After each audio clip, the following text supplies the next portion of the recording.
So open your Affinity Photo. You want to make sure under Preferences in General that you have both import PSD text as text rather than bitmap and import PSD smart objects where possible.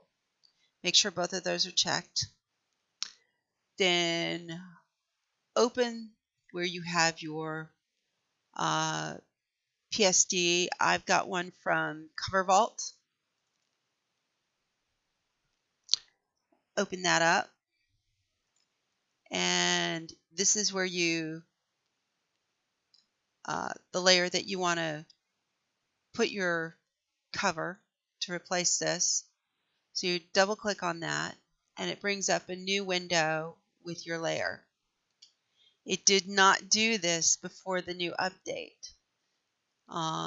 Open File and tell it to place, and then find where you have your covers.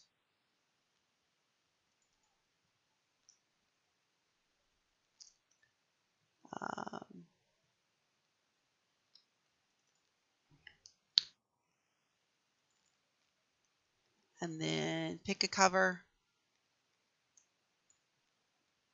position it how you want it, and it should be now in the original file. You can close this out and it's still there. And that's how you do it. You can save this and you've got your mock-up.